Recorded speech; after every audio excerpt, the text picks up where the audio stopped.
Баршаңызға қайырлы күн достар. Бүгін сіздермен жұмсақ кекстің рецептімен бөлісемін. Алдымен ыдысымызға жұмыртқамызды саламыз. Оның үстіне қантымызды салып, миксермен жақсылап, қантымыз ерігенше араластырып аламыз. Араластырып болғаннан соң үстіне ерітілген сары майымызды құямыз және сүтімізді құямыз. Сүттің температурасы маңызды емес. Сосын миксермен араластырып аламыз.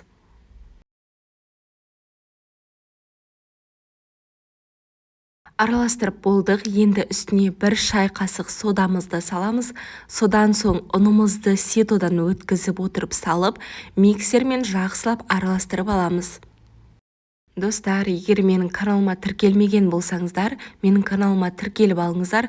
Каналымнан көптеген рецепттерді таба аласыздар. Бұл кекс өте жұмсақ әрі керемет болып шығады. Міндетті түрде жасап көріңіздер. Мінекей, осымен біздің кексіміздің қамыры дайын. Салмасы ретінде кез келген мейіз жаңғақты қолдансаңыздар болады. Мен осылай жаңғақты майдалап турап салдым. Содан кейін қасықпен осылай бір келге етіп араластырып аламыз. Енді қамырымызды кекстің осындай ыдыстарына бөліп салып шығамыз. 2-3 қасықтан саламыз. Егер де сіздерде темір ыдыстар болса, оның астын майлаңыздар. Бұл силиконды ыдыстарды майлаудың қажеті жоқ. Барлығын дәл осылай видеодағыдай жасап шығамыз. Алдын ала пешімізді 180 градуста қыздырып қоямыз. Дайын болған кекстарымызды қызып тұрған пешімізде 20-25 минуттай пісіріп аламыз. Кекстардың піскенін ағаш таяқшамен білуге болады. Мінекей, менде 25 минутта пісіп шықты.